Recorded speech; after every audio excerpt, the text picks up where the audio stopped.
do you think that maybe running has kind of helped you cope with all the struggles and challenges that you went through in your immigration, or not really?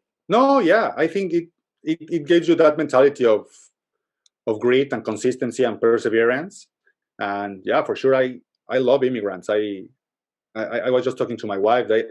Immigrants are something that people need to respect because it's not easy to.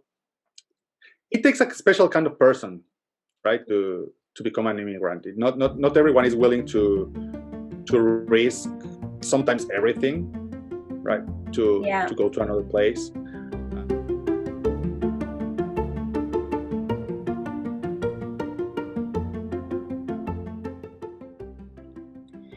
Hi, everyone. Welcome to another episode of Immigrants of Canada. My name is Suzette Smith, and I'm here with my friend Diego Alcubierre.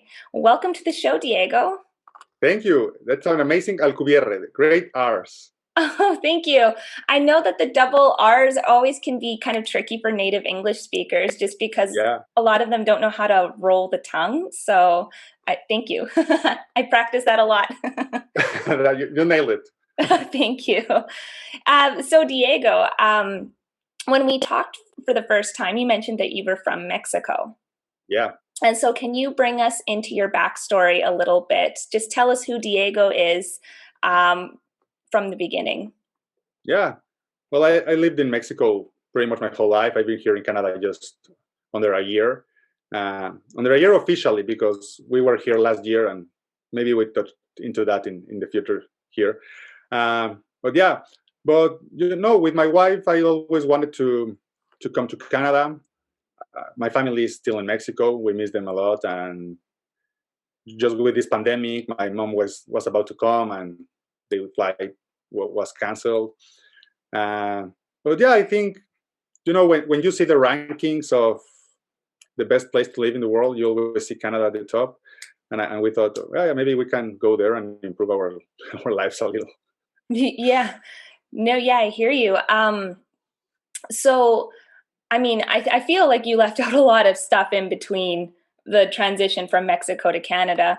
But Okay. I think what I'm kind of interested in is kind of learning a little bit about how you grew up in Mexico. What was life like there? Okay. Life is pretty similar to Canada, to say, yeah. I think the only big difference with Canada, well, there are a lot of differences, but the biggest one is how the security and the insecurity and the people. Mexico is really a very insecure place to live in. I think people not underestimate, but we grow up with that, right? So we think it's normal. So when you ask a Mexican person, is Mexico an insecure place? They tell you, no, not really, but it is. We all know people that get robbed, kidnapped, murdered, stuff like that. But other than that, it's pretty similar to Canada. I grew up in a house with my parents and three other brothers and sisters. I think I have a pretty normal, conventional life, middle class life in Mexico. So what does that look like? Where did you grow up? What city was that? I grew up in Mexico City. Okay. And then when I was in high school, we went to a place called Cuernavaca. It's like 2 hours away from Mexico City. And I think it's a little like the cottages park here in Ontario where people go over the weekend. Cuernavaca is the place where a lot of people in Mexico City have their weekend houses. So my dad opened a restaurant there, and we moved to Cuernavaca. I didn't want to move because I was like 13, 14 years old. So It was like, I don't want to leave my friends and what I have here. But we went. I didn't have a lot to say there. And I did high school there. It's fun because it's called Cuernavaca. It's called the city of the always spring. So it's always sunny. It's a great weather all the time. It's like spring or summer every time. all the time. So yeah, it's a fun place to live, a lot of things to do. But I always wanted to return to Mexico City. So when I went to college, I returned to Mexico City to live with my aunt, then with my grandmother, and yeah, then I met my now wife. We funny enough, we went back to Cuernavaca to live together. That's where we started our business. And then we became sort of nomads. We lived in a lot of places and cities in the last 12 or 14 years. In Mexico? In Mexico, in Mexico, we lived in the beach in Playa del Carmen. A lot of people here from Canada know Cancun and Playa del Carmen because it's a great place to go in the winter. Yeah. Actually, we met a few Canadians there because a lot of people have houses there. And then we went to a city called San Miguel de Allende that it's full of retirees. So it was dead boring to live there. Only old people there. So not your scene. Yeah, exactly. And then we went back to Mexico City. Then we went to a place called Querétaro, like 2 hours north from Mexico City or 3. Because we got tired of the traffic and the life in Mexico City is crazy. It's traffic all the time, everywhere. And Querétaro, it's a big city, but close enough to Mexico City because it's a big airport, So when you like to travel, you'll need to go to Mexico City. Right. Yeah. And yeah, after Querétaro, so a lot of places, you see. Yeah, I was just gonna say, yeah, like okay, and I was just trying to keep track on my fingers, and I was just like, okay. Yeah, so you've moved around a lot. Yeah, we love to move around and to travel. So yeah. So why did you like moving around a lot? Was it just to experience a new environment or a new part of the country or perhaps a different culture? Or was it just, what was it? Okay. Yeah, I know Cuernavaca. We came back because our families were there, so it was easy and convenient and a more relaxing lifestyle like in Mexico City. Then we went to the beach just because we were in our 20s and we went to live in the city, and that's fun. In the beach. So you lived in a beach town? Yeah, Playa del Carmen. It's a beach town, really close to Cancun. So yeah, it's just because you need to experience it and it will be fun to live at the beach, right? Yeah. But my wife hated the heat. It's too hot to live there. It's cool when you are on vacations, because you're on the beach, you're drinking something, you're in the pool, stuff like that. But when you live there and you have to pay the bills and go to the supermarket and just live there, it can get the heat can get annoying, to say it somehow. Yeah, I was gonna ask, when I went to Mexico, I noticed, like, for me as a Canadian, it was super hot. Yeah. And when I went, it was November. So I was wearing like, a t-shirt and even shorts or dresses. Yeah. And I noticed that other people were wearing like long sleeve shirts and jeans. And I thought, how do you do that? No, it's crazy. For example, it's funny because here in Canada, when we are at 10 degrees, 15 degrees, everyone is in shorts and t-shirts and stuff like that. Yeah. And in Mexico, if you're at 10, 15 degrees, everyone gets out their sweaters and their jackets and long sleeves. And yeah, you just need to get used to it. Yeah, generally, Mexico is a very hot place, and especially in the beach, Yeah, of course. And the humidity too probably adds to that heat. Yeah, actually, you have a great point because it's not that much the heat, it's the humidity. Because here in Ottawa, for example, we hit 40 degrees in the summer.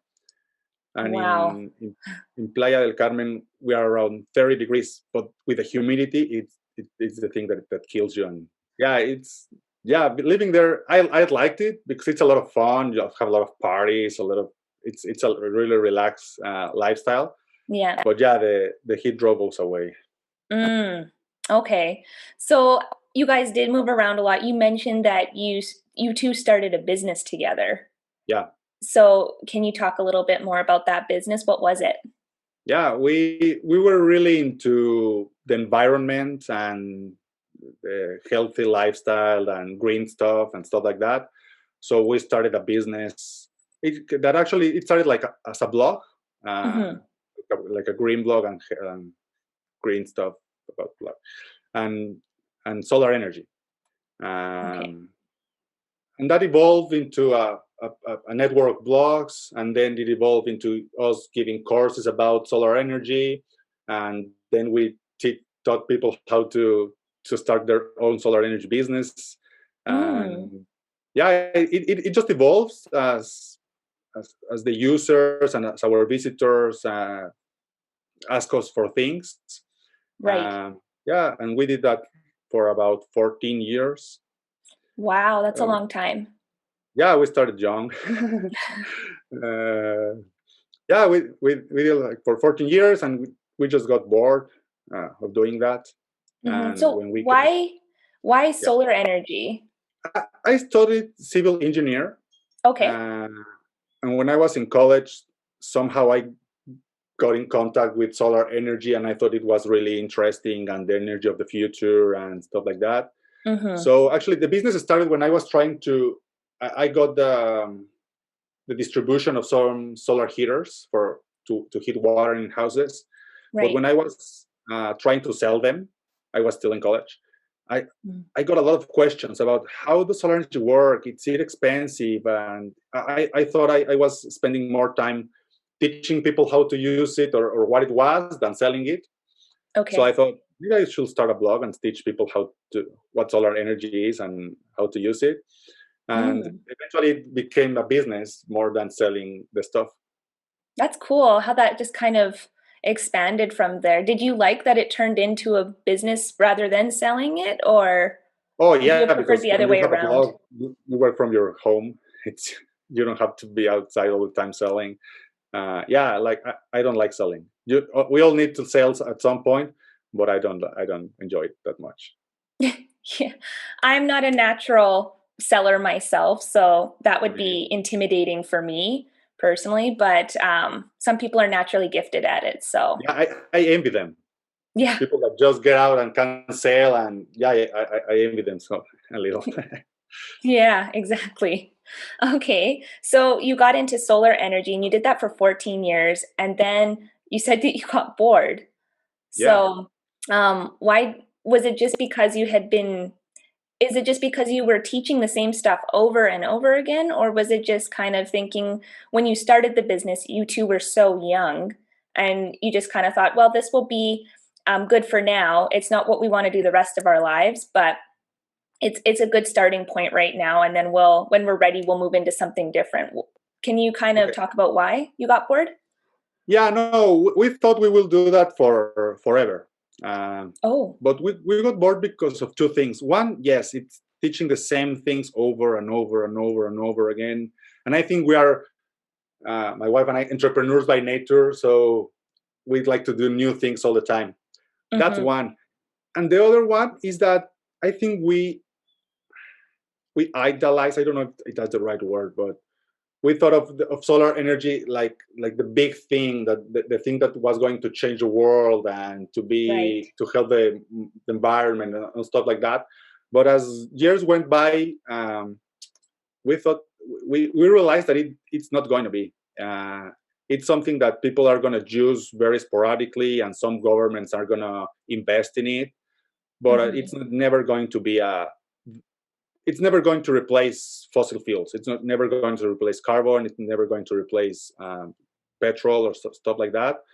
Um, and and the new government in Mexico, when we started our business, we have like three different governments in that term, Okay. and the first two were really pro solar energy, pro alternative energies and stop using coal and fossil fuels and stuff like that. So that Mm-hmm. helps us a lot, right? Yeah. Um, but the new government, the one that got in 2018, it's completely the opposite. They believe a lot in fossil fuels, and Mexico is a very big on oil. part of our economy depends on the prices of oil and how much oil they can extract from whatever they extract them. So they remove all the grants and the support to solar energy and renewable energies. So yeah, it was a mix of a lot of things, government-wise and personally-wise, that we thought that, you know what, I thought it was going to be like an uphill battle from there now, from there to keep selling our courses and stuff like that. So we thought, yeah, we're just going to do something new and different. So is that when you set your sights on Canada? No, I think we wanted to come to Canada since 2013 or something like that. Oh, okay. So quite a while ago. Yeah, it was, well, the first time that it was like when we moved to the beach, it was like, maybe we should move to the beach. Okay, let's explore that idea. And then maybe we can move to Canada. Let's explore that idea. And we've been exploring it, and we came to Canada the first time, I think, in 2016 or 15, something like that. Okay. And that's when we really fell in love with the country, because the first few years, it was just like a utopia. Like, yeah, let's move to Canada. It will be amazing. And but when we came here the first time, we really fell in love with the country, and we started to move the pieces in Mexico to be able to come here. So what did you fall in love with in Canada, and where did you first go when you landed in Canada? The first time I came by myself to Toronto. Okay. For work. It was funny, but I came from work to Toronto, and yeah, it's a beautiful city, but we don't like those big cities, right? You came from Mexico City, so yeah, exactly. Yeah. But I don't like living in Mexico City. I live in Mexico City because it's convenient.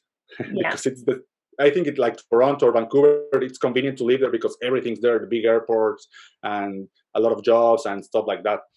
So that's why I think a lot of people live in Mexico City. Right. And then I said to my wife, okay, Toronto is cool. Let's know a few other places. So we came to Montreal. Okay. To Ottawa. And then in the next year, I don't know, I'm terrible with dates, but then we went to the west, to Vancouver and Kelowna and all that area. And yeah, but it's just being able to walk without looking over your shoulder because you may get mugged. That's really cool. Yeah. And the other thing, I live in the suburbs here in Ottawa. We don't have that in Mexico. We don't have that concept of suburbs. It doesn't exist.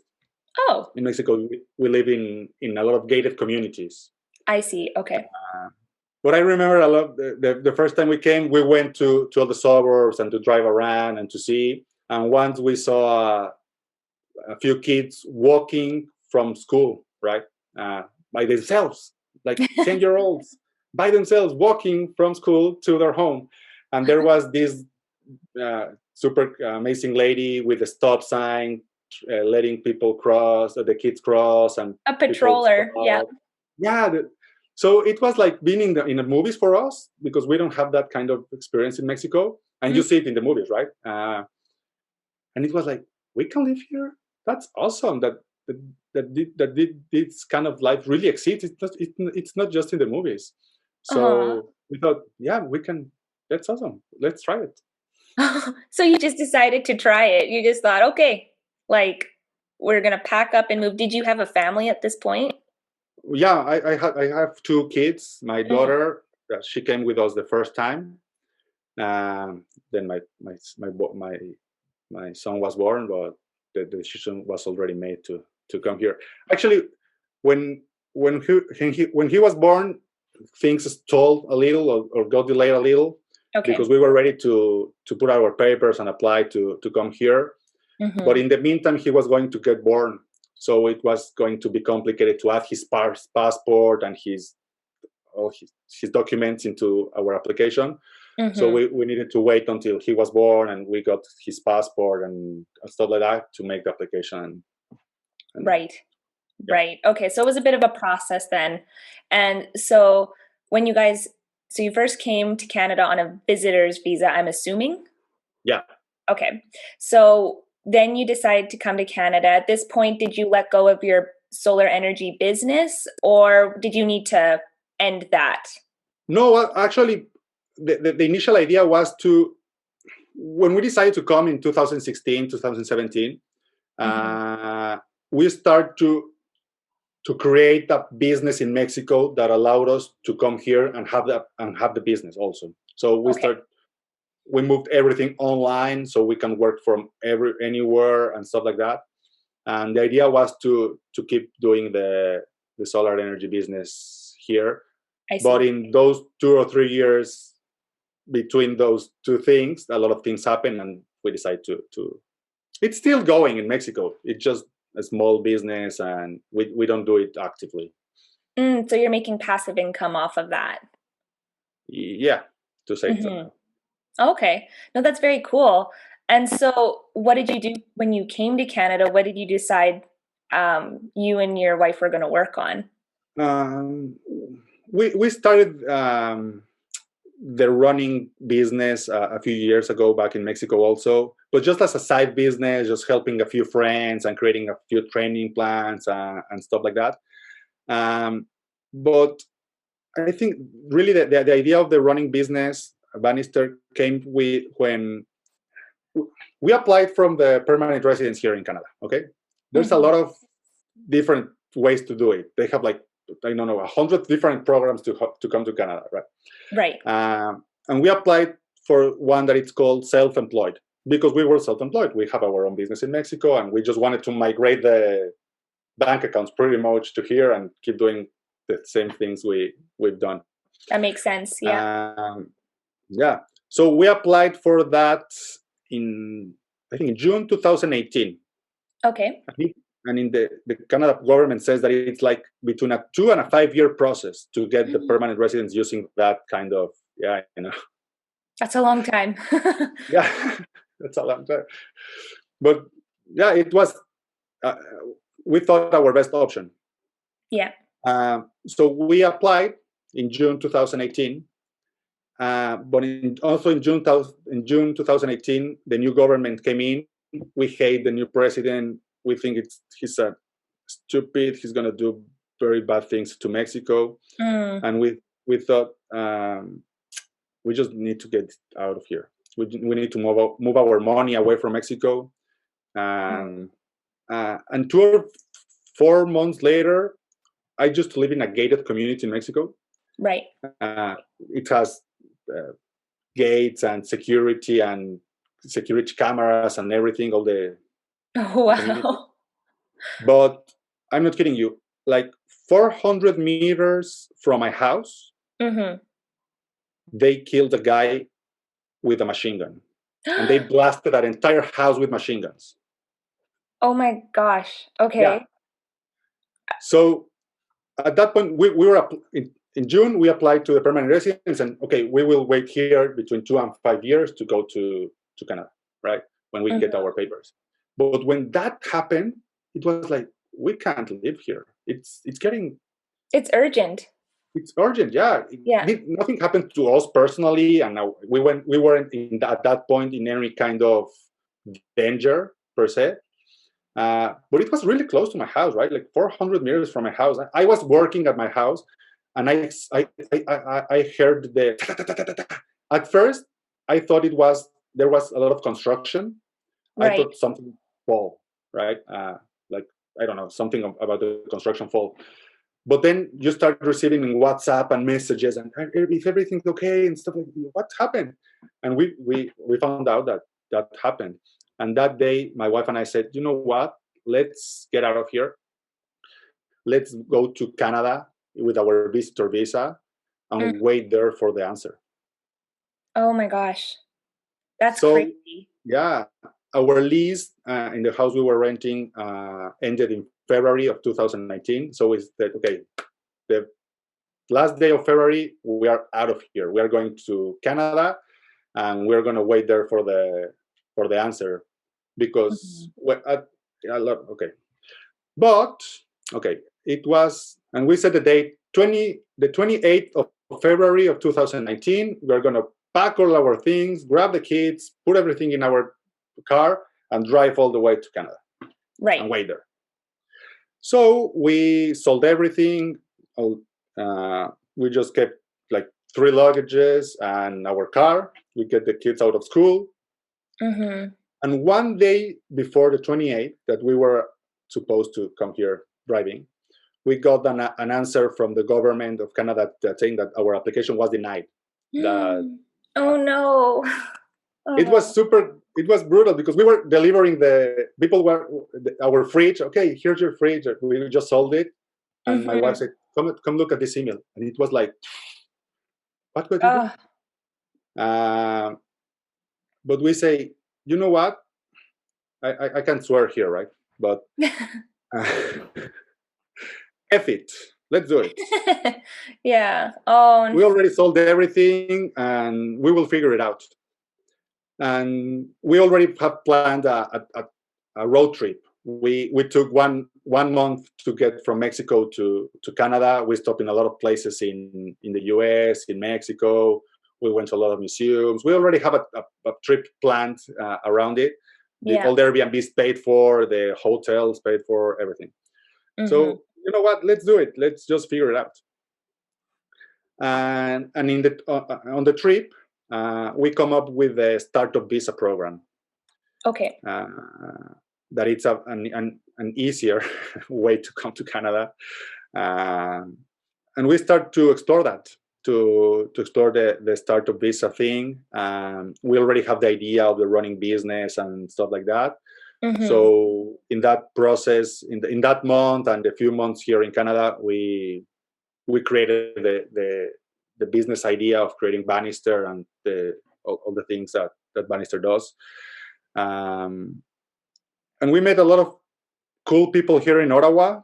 Carla, that was in your podcast, I don't know how much ago, but we met her and he introduced us to some people that has a startup accelerator program, and they accept us and they like our idea. And between all of that, we applied to a completely different program because we met an immigration lawyers, and it was a crazy month here in Canada. I can imagine. Yeah, just visiting and trying to figure out where we're going to live. We lived in Airbnbs and hotels for 1 year. Yes. Oh, no way. Yeah, it was exhausting, but it was cool because we got to know a lot of places. Yeah. But as a visitor here in Canada, you can only stay 6 months. Right. Yeah. So after 6 months, we still haven't an answer or even applied for anything. So we were thinking, what do we do? Do we go back to Mexico? Do we go to Europe? What do we do? What can we?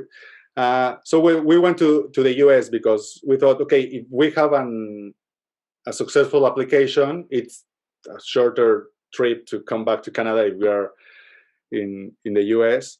Right. So we went there. We went to a lot of places. We did another road trip there. And in the meantime, we applied for another program that our lawyer recommended. It was quicker and easier. Okay. And luckily, around 3 or 5 months after being in the US, we got the answer that, okay, you can come to Canada. Here are your papers. And we arrived in January. Oh, wow. That's a really long journey. And it's like you guys had to put your lives on hold for a full year. Yeah, it actually was pretty much like that. We put it on hold, but it was something that we sometimes, if you wait for things to happen, they're never going to happen, right? You need to do proactive things to make that happen. And if we didn't came to Canada just risking everything to Ottawa, and we've never met Carla and Nick and all the amazing people we've met here that help us to come. In Mexico, we will never knew them and have these opportunities and this. So I was just reading a book when we started our journey that it's called Willpower is Not Enough. Okay. And I like it because it says that you you run out of willpower. There's a point where you just can't keep going just out of willpower. And the premise of the book is that you need to put yourself in the environment that will help you achieve what you want. Right. Because Okay. for example, if you are, I don't know, super poor, right? And you want to become rich, or you want to succeed or anything, and you stay in that poor bubble, all the information that it's going into your brain, it's about that kind of state of mind, right? Your parents talk about it, your friends talk about it, everything is about it. So if you want to become a successful person, you need to go and be in a place where successful people are. That makes sense. I've heard about this concept before, but in the context of like relationships and friendships, such as I've heard you're a product of the 5 people you hang around the most. So if you want to be, like you said, a successful person, you kind of have to make changes to your environment, to your friend circle, and to put you on that right path. So I've heard of this concept before. Yeah. Yeah. And that's why we decided, okay, if we want to go to live in Canada, we need to be in Canada. We just need to be there, right? It's not point to be in Mexico trying to live in Canada. So yeah, that's why we came, and actually it was a good idea, and it was successful in that case. Of course. But it's still very tough at the same time. Like, I mean, one question that I kind of had was, you have 2 kids at this point. Were they in school? Did they homeschool? What did they do in the 1 year? Did they just travel with you, take a year off? Yeah, they just traveled with us and took a year off. And you know, we laughed because my 7-year-old went to first grade just 9 days. Oh. And now she's on second grade. Okay. She went to school for first grade 9 days, but we went like to 30 different museums. So that's a lot of education, and right. Yeah. You can't get that in a classroom and stuff like that. So and even for us, right?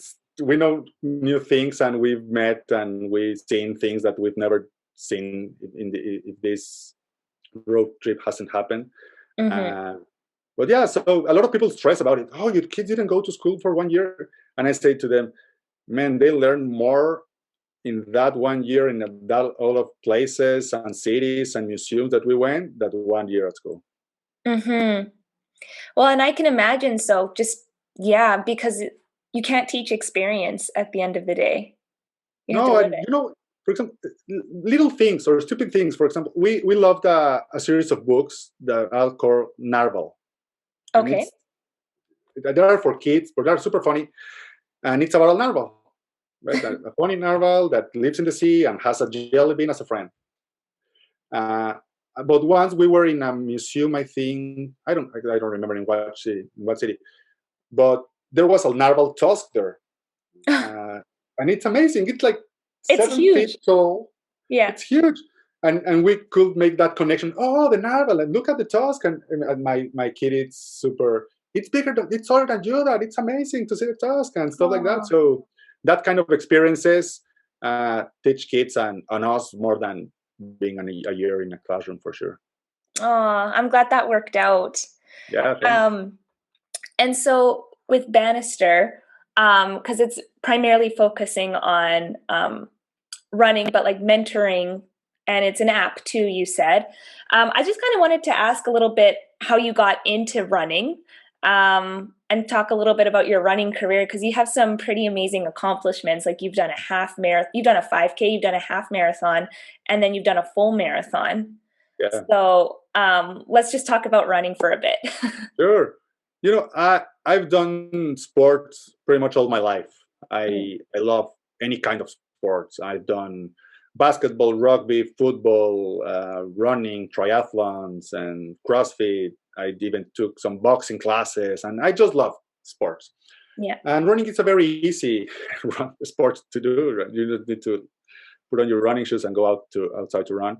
And I did my first 10K race, I think it was 2008 or 2009. Okay. And I just fell in love with running.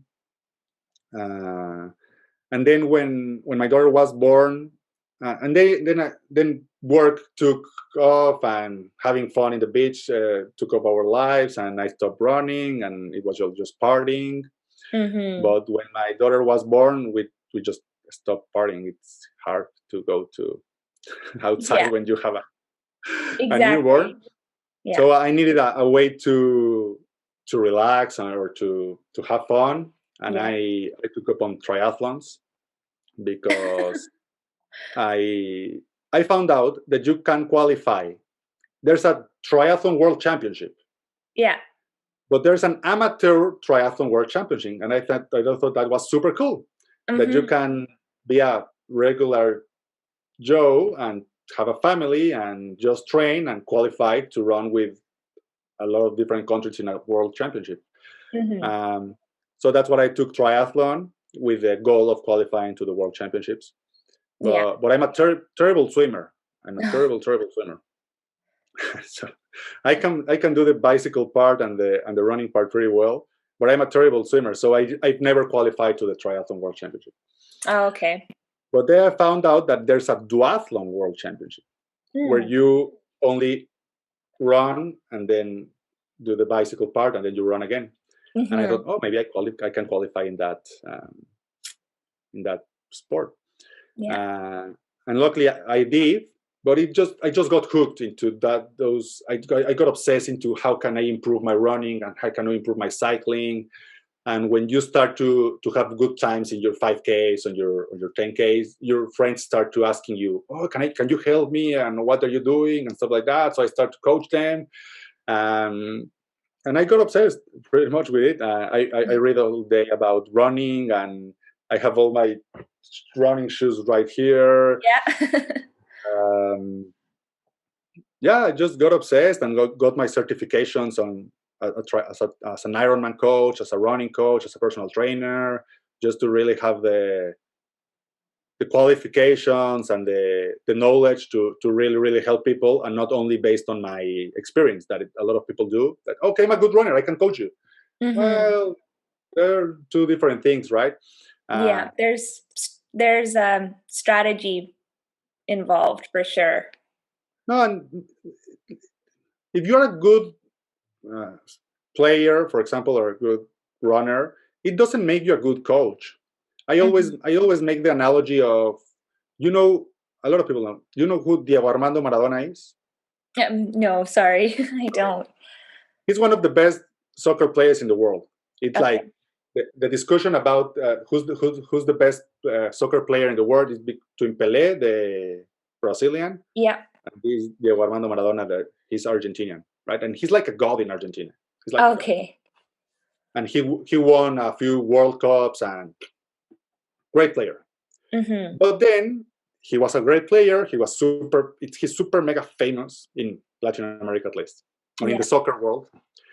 And they hired him to be the head coach of the Argentinian soccer team. And it was terrible. He was the worst coach ever. And that's my analogy. He was one of the best players in the world, but he was a terrible coach. So that one thing doesn't translate necessarily to the other one.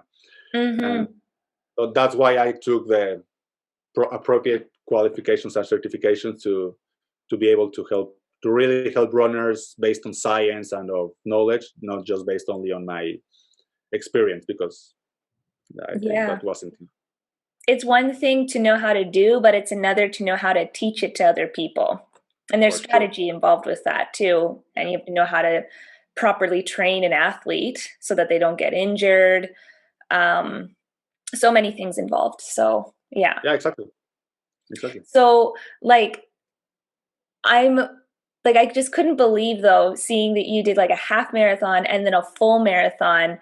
It's just it's mind blowing. I don't think I've ever really met many people at all. Maybe one person I know in my life that's done a full marathon. Okay. But what is that process like? How do you train for a half marathon? And then how do you go to training for a full marathon? Because a half marathon is 23 kilometers. 21. 21 kilometers. Okay. And then 42 for a full marathon. Yeah. Okay. So that's a huge jump. How do you put it all together? Well, it's just patience and consistency. You just have to take it. It maybe sounds, I don't know, funny, but one step at a time. You need to start with going outside your house and run 5 minutes, and then do a 5K, and then do a 10K, and then do a half marathon, and then do a marathon. And your body will adapt to the training. Your body will adapt to the process of doing it if you're doing correctly.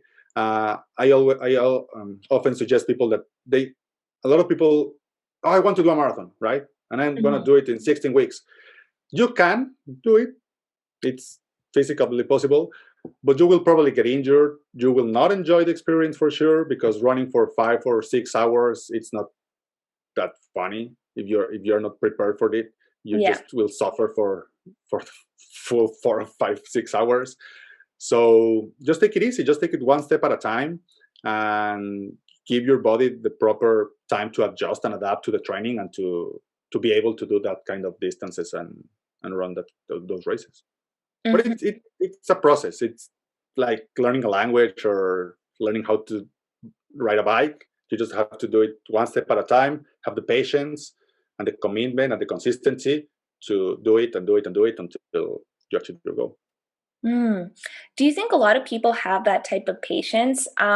Just because I heard you say it's like learning a language or like learning to ride a bike. And I was just thinking, like, running seems like it takes a lot out of you, because I've myself run 2 half marathons. Okay. And I remember when I finished that second half, well, it's funny because I finished the first half marathon, and I remember thinking, like, I am never doing this again in my life. I do not like running this way. I don't know what possessed me to want to run the half marathon, but I just thought, okay, sure. Like, I mean, I was athletic, so it was just like, okay, let's give this a go. But then when I crossed the finish line, and I did it in a decent time too, I just remember the soreness that set in, and even just, I didn't stop one single time in that entire hour and 42 minutes that I ran. It was like, that was an amazing time.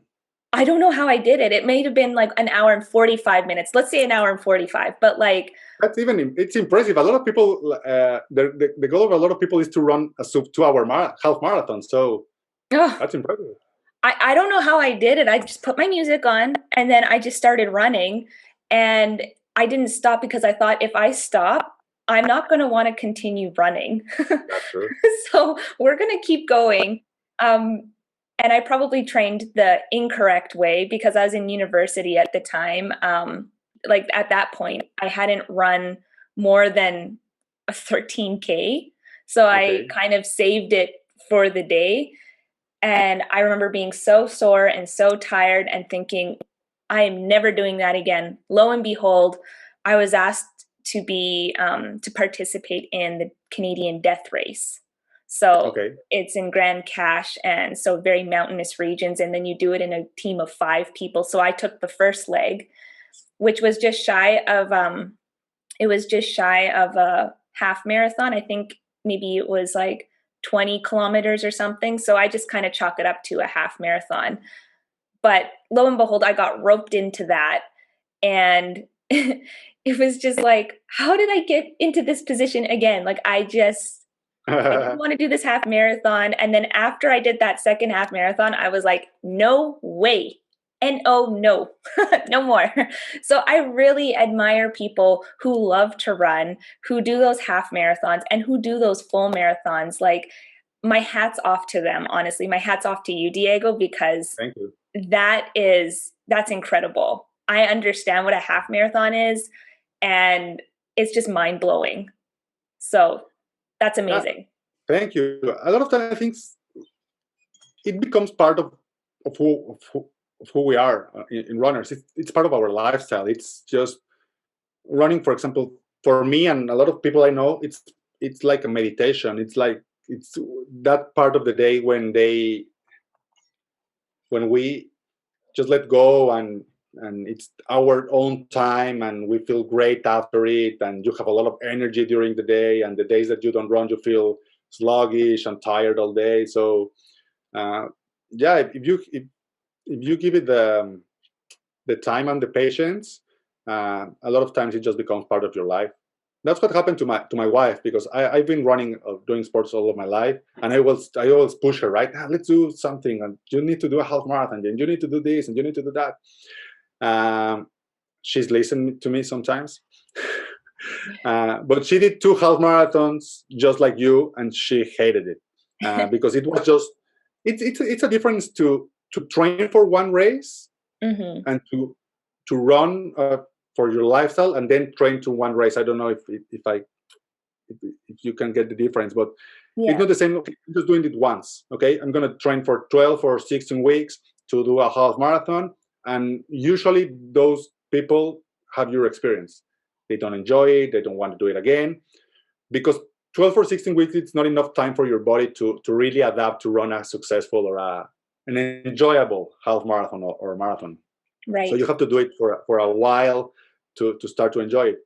So actually, with Bannister, my wife was one of the first guinea pigs.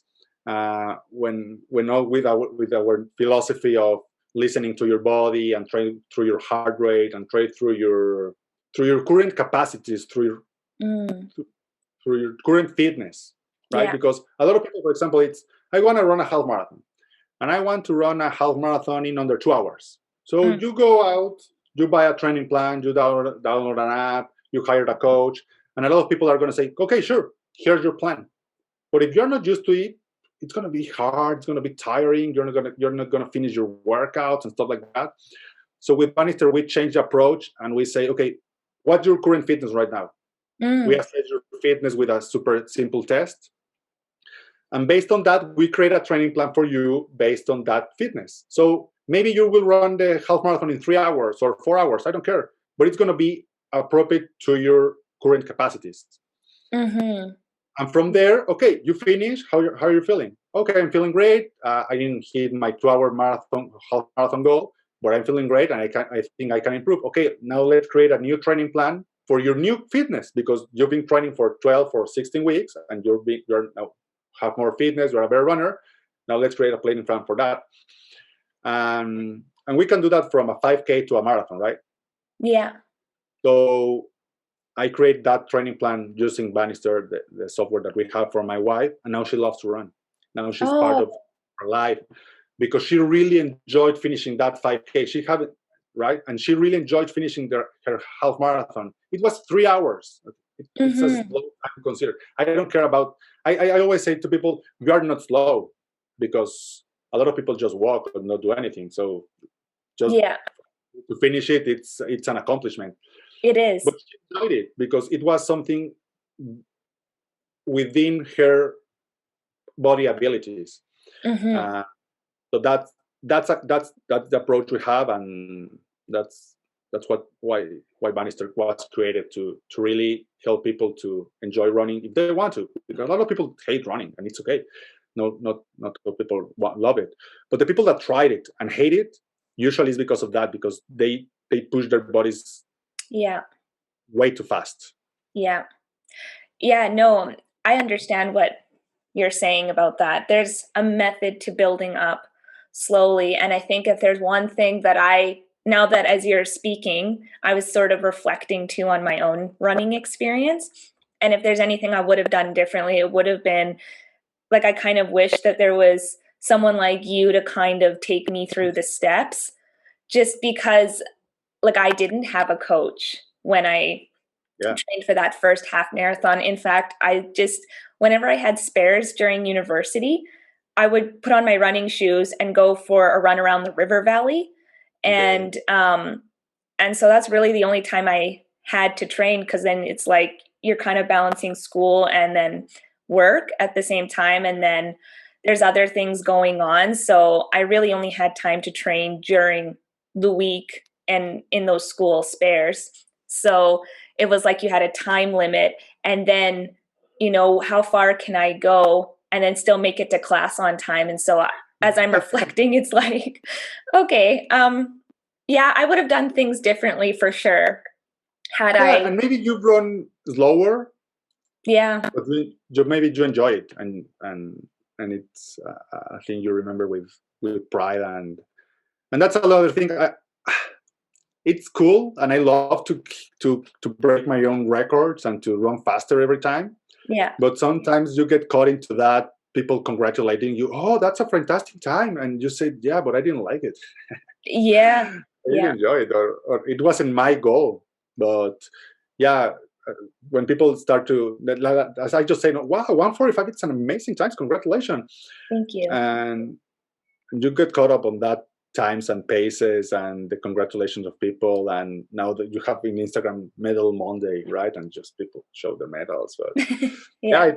it's a process. I think for you to enjoy it, it takes time for sure. Mm-hmm. And so, do you think that there's any correlation between running a half marathon or a full marathon and then perhaps immigration? Because, I think both require a sort of stamina Yeah, and, pushing yourself in different ways. So like with immigration, it could be pushing yourself physically outside of one's borders, but also mentally and emotionally. But so is running. So do you think that maybe running has kind of helped you cope with all the struggles and challenges that you went through in your immigration, or not really? no, yeah, I think it gives you that mentality of grit and consistency and perseverance. And yeah, for sure, I love immigrants. I was just talking to my wife. Immigrants are something that people need to respect because it's not easy to.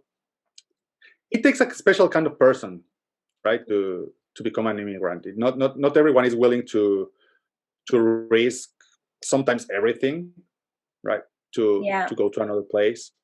Um, yeah, a lot of people come to a lot of places just not knowing the language or without money and stuff like that. So yeah, for sure, you need that kind of perseverance and consistency to achieve your goals in sports or in life. And for a lot of people, for a lot of us, for example, for me and my wife, a goal was to come to Canada. Yeah.